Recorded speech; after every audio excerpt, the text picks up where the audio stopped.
I was for about 11:06. Adom TV. So, me say Uguso area you call YouTube so Uguso monitor ama bibia akoso 11:10 ano no 11:10 but we hear chere don e bo ha idea na say baby e dey edu no but per producers no 11:10 on the dot enti Uguso somo yenko na yenhwe abibremu a ye ba Ghana Kumasi Asante Kotoko na nka omo hwe animu a se ombetimi abo work e wo baba nyara but still that's how rejected Kumasi Sports Stadium baba nyara omuntimi ensi aka na wonti on the 19th against work Kotoko besa bo the Accra Sports Stadium oti news no say na oti fa no because the Kotoko bo Kumasi a I think the nanka advantage ni wosoro e de Kotoko ala to sometimes your dada ya too much ta also Ghana ha ye no the only conditionally approved venue I ever Accra Sports Stadium. Okay. Yeah. So for now, you were Tamale. You were Esipon. You were Esipon. Yeah. You were Baba Yara. Yeah, you were Accra Sports Stadium. Accra Sports Stadium. Initially, na ye Baba Yara. But I do baby na calf shall my bread. Say you sue ya. Na calf shall. My free hands ne say the right thing. You go to two components of Baba Yara at the Accra to have the World Cup qualifiers played at Accra or continue at Accra. I don't mean ni na Kotoko for convinced say they will have that switch of venue within that short period. And I even think say technically before you submit another venue, it takes time. So the focus shouldn't have been that from day one. And the focus, as I say, yembo prelims no our Accra. When we make the group stage, we start thinking about the Baba Yara. Because initially, almost started qualifying preliminary stages. No, Baba Yara was considered. Almost approval. Yeah. So I don't know. Maybe excitement say, "Bebo work is a powerhouse." So munya work Beboa. Because some supporters in the Beko India numbers as compared to so Bebo the Accra Sports Stadium. Nothing. And Bibian stop supporters. Kwaku ni menyade. Se Kotoko bo Kumasi. Supporters ebe faka fi Kumasi and around that bank no. E different from so Bebo Kumasi. Hitherto Kotoko bo has our Tamale crowd, the stadium will be packed. Yeah, you respect Kotoko decision say obo the matches will buy. Eba. Hitherto no Kotoko our Tamale the place will be packed. Waba crowd be a lot of games. Only has a packed stadium. Their game against Kara. Mepamucho Dean, Ota to Quine. Accra to Kumasi, what is the distance? When the crowd road in Indian, I think and you see, traffic. Kotoko born home matches with Kumasi. It is all Africa. There is no guarantee. Tell me the last time Kotoko bought Baba Yara when you had 20,000 fans at the venue. Was it not this country 2 seasons, 3 seasons ago? The media houses in Kumasi, Insura, one of the leading media houses, just survey as to why people were not going to this. It is not about Baba Yara. Sir. I am kind of cranial. It's not about Baba Yara. Mate. Oh, Baba Yara, Omonik Pando out of Lions, Omobo Baba Yara, Stadium Yama. It is just an excuse. They should focus. Focus on the game. And no, at least you see Porcupine Tertiary. At least you see devoted supporters. Pole, may you so rest in perfect peace. May you so rest in perfect peace again. May you so rest in perfect peace. We will see devoted supporters come in their numbers. If you per fans bar as a club, start mobilizing your fan base. Put things right. You can go and liaise. Problem the rejection of Baba. We only want it to make it look like say, NSA. Well, I have my qualms with NSA. But so you were heading towards another path. I have my qualms with NSA. But from day one, Baba Yara was out of contention for any game. Thank you very much for your submission. Kweku Asarivi Haji. Yeah, the mechanism take on that. The mechanism sa Baba Yara issue no. We all knew say Baba Yara definitely nanya di omba approve at the Kumasi Asante Kotoko. anya me na meka ho asem. Bringing me to this argument say those days, you know, your Bobo Kumasi, football is in Kumasi, Black Stars is in Kumasi, and I've always said it's not true.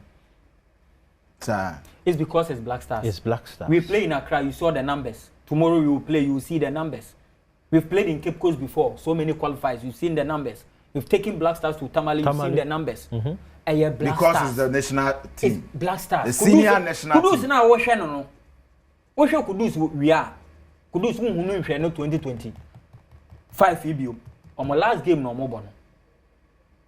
What be show Kudus bioma? Now what kind ABA somewhere March 2026 qualifies na barbecue Kudus. Enti se opportunity no eba na ye kan ho asema. You always want to go and experience it. Charlie, mashe pate, mashe Kudus, mashe way. Black Stars. The baby girls need attraction. Man. Thank you. No, the one no. Oh, Alatu no credit of can why you choose you. You're not that also. But you so, baby. Me finding children. To our man now can. What you so?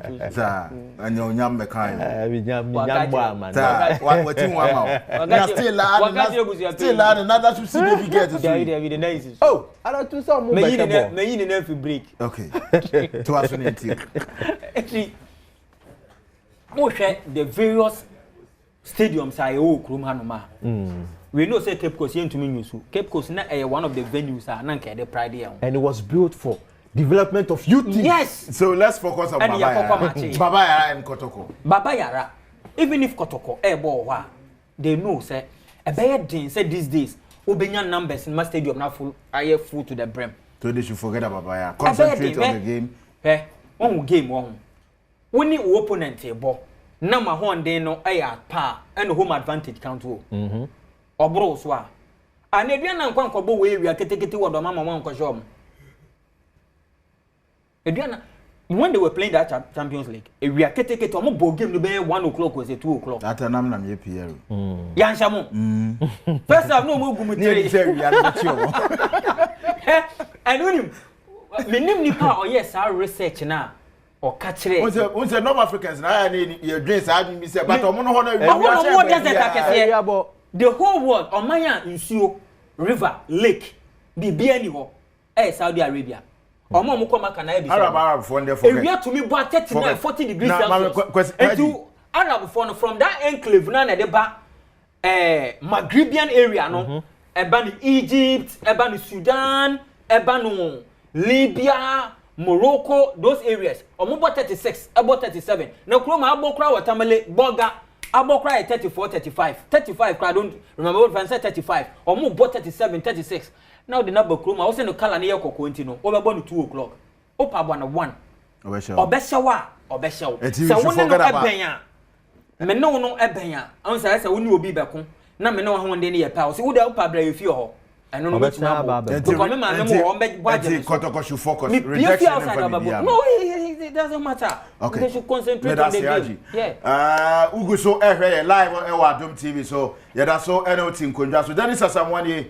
I want to know Alatula Hajidin and Kwaku Asar V Power Yenua Alfred Eddie Yebeko na yakɔhwɛ sika ho nsɛnsɛm ought to be a sika tokrom yɛkwae de bɛma ɛnkyɛ yɛbɛkɔ boardroom but the Ghana Premier League you know and so started nra Dreams FC against Mediema 9 minutes Mediema this season I think they are doing very very well Tanko and then the boys you know enya the 3.21 in favor of Dreams FC and Nations any Kumasi Asante Kotoko and so Ejina Akono Vision so Ejina Akono ni nano yebedi hu nkomo but it's all about the Black Stars of Ghana Ochina nonson yene Comoros na de pim so you know a party in the park said the abajafo ball be a born Ghana jesi no but me dey ma memfa da emma a paro a dress hap palo dress hap e wo tudu nra minya ntie se meba show na me obi ma me number na place call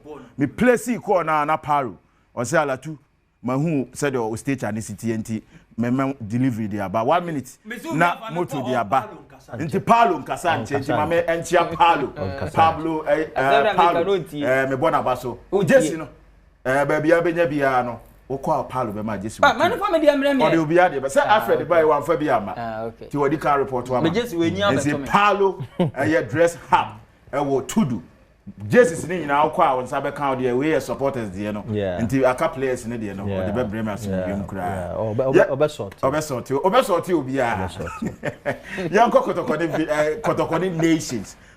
nations meeting bia wa Abrankese no as a time bia nations e won top de Kotoko anya ni draw e wo Abrankese quick on Kotoko nations game na kwakum fa kakran Haji Dean fa kakran kan no nko boardroom mai nations back Premier League Kotoko share no. Yeah.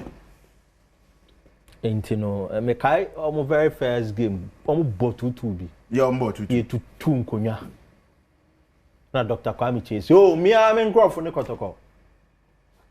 Yes, ya set president will come hapa. Enti kabia me mafa. Masum. So Kotoko. Nations almost started. Okay.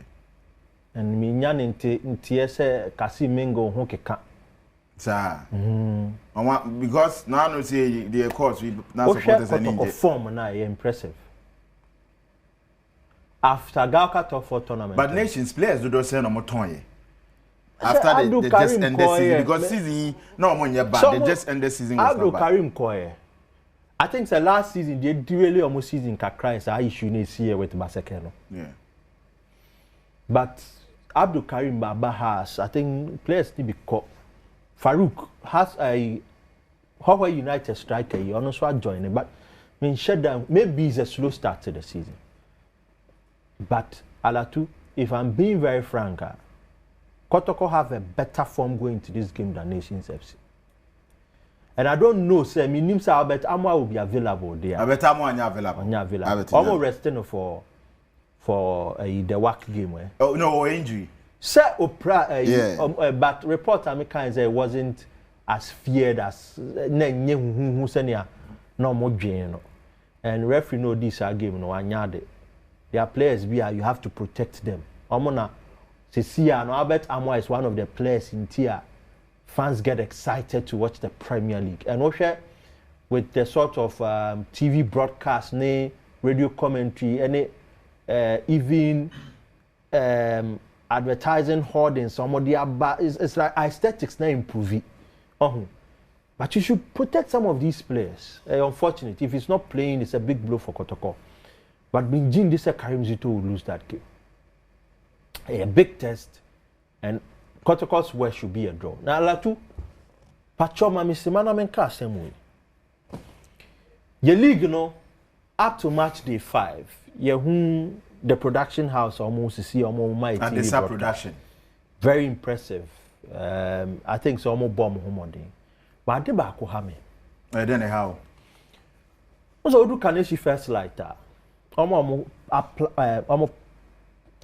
plow that stretch Kaneshi to Kaswano Democracy Cup your boy almost a billboard BSC ho to thank Ghanaians almost the Ghana for us. The Premier League, Ghana Premier League, Alatu, publicity, promotion of the league, and was firm. And I'll say this and say it again. There isn't a single billboard. Alatu, I stand to be corrected. There isn't a single billboard promoted the Ghana Premier League. So publicity they say they can't say radio. Alatu, if you want people to patronize a product, first show money, put it in their eyes. There's nothing about now yet 1 million to ho bet power say publicity and no cry and it said the NT scan to ho. So Alatu, yes. Sasem na hame. Okay. And you're unfortunate. Regions are teams you way. Let's do a little exercise. Yeah. Yenim teams BFE Western North the other aduana fo mo wen bono thank you me pamucho mo tutu kwan ko ho mo hu bibi promote the Ghana Premier there bibi anywhere ko Accra ha mo hu bibi anywhere ko so Hawaii United omo Hawaii on the Eastern Corridor Road mo hu bibi ye hu hwe oh so how are we promoting them kwaku me say dey eti 1 million to wo kura ye hu publicity necessary you ref they should go back to it me that say Haji quick but answer na obeba no Nana see the deputy head of sports me say o monitor show no live o baby I will be but Monsha no so ema me say nsroma nanka say audition takrade de no baso original date na ye share ye no munyina mo ya we say campaign for bananka nsroma audition takrade de no abaso but campaign for echirima ba ko ni mienu bi nti enya de takrade audition no ebetimi abaso enti said ye de nsroma ebremo de bia no nsroma na ye hyiren ekoye nim ye hyiren wo baabia takrade for munya abotwe empoinfo chima ba ko ni mienu bi na ankoso antimi ama audition no ama so nti ye be sheda ahye da cropoting ye be fix data takrade nsroma audition no ebetimi abaso enti momfa che bia na nkama lezi mi matwen mo hwe animu senka nsroma audition no takrade de ne beba so na nka matimi aba ama bibia akoso but momfa che menim se date bia empoinfo be hye for takrade audition no on nsroma no ya de beto manim ewo Adom TV so Adom TV ye wazi a oye Haji quick on Kotoko Nations FC game no na boardroom. Yeah, so Nations FC this season omo player we so na me hu so ye key or free ho ye Berima Ban they are joining baby any go stars on a free ho so face out our temu nyina da Oko Gripman Razak Simpson Omuina Razak Simpson yeah Oko Gripman so then they brought in one guy I think from Legon Cities Aaron something Aaron and also from Legon Cities he's a center back last season he was with Legon Cities and also joined him so team nankasa then their coach one of the experienced coaches I were in the country Makase one of the few coaches are the adwuma na why no ondi hu fa so yeah ko adwuma ye Obechem United at the point in say Bechem United kwa betu for about 3-4 seasons Bechem United no be very consistent since you see say Bechem United so struggle yeah last season they finished I think 11th or 10th yeah. Last 2 seasons they finished 10th until for the back-to-back season Bechem United 10-10 the team crash this season on winning match be winning first leg is it also Kodomansu Obebo draw ofie Okolusu Pando and we say abebo draw biom e ofie e na fe o san so e travel nti last week Okodoma Bono Derby right yeah Bono Derby and almost be one show mo likely so be the second team on be pamo coach Bechem United yes okay Botwe no so you new coach no you new coach yes Botwe no be sack no share kwaku dance wana yes Botwe no be sack so no fi team ya fi Eastern region no omo we omo ko relegation no Kotoko Royals okay. Kotoko Royals na no fi into free on man less than a month no ko Bechem no be sign it ma Bechem and nyoma so emfa ma Bechem United for Nations FC minim de ntia last season team a edu ba bi no mo ba be win league na fe all of a sudden na momentum ni bibia drop esa that was a Basaka issue. No, not a Basaka issue. I say, carry on. Yes, they were because season they weren't professional. Season yes, started fresh season. Now got a Basaka issue. That's what she would do. Last season almost started year. Yeah, at a point they were in contention to win the. Yeah, maybe a cabe last 3-4 games. It was that Basaka issue. Now a handle issue. And this season. Okay. Fresh season I think that game can end in a draw. But I say Haji Dean no you call boardroom na yakohwe Black Stars players performance uguso live ewo Adom TV so jumedie no promoter na de ebeko na wie live on your screen no Ghana Premier League fixtures no no Dreams FC Mediama and then 90 minutes no Mr. Mediama Ashem you Dreams team baako Nations Kotoko 3 p.m. and Shannon so emame Vision FC so ejina akono but aduana for the ade biaba we say tuama unua emra atapoku initiative we asa na odin o wa brochie kura ye wo momolai utimi send this scan to so ya to ticket na ya to ticket na ya the coast cruise anyone are intimi enya access to the stadium no near the among of course so it be a less privileged na it be so betimi afford there a great initiative and you see alatu say you purchase tickets now directly no clubs ni benefit a lot okay ti unya full house at least quota now so benya the around the club no in a way na boa empty stadiums there is not helping okay it's a great initiative yeah me ball my so because I don't see nice but Haji why crowd there me toama no wasum e wo ho na wa me yahu Black Stars players performance so far said you know my echo club level there the ombo last weekend mo the bar camp there make us say akwa bi na kan total nente ne jinem pa by the zabila ba no but yanko Haji ya crowd mo ka say o ye be game ni kitu abi ni ewrem in the game no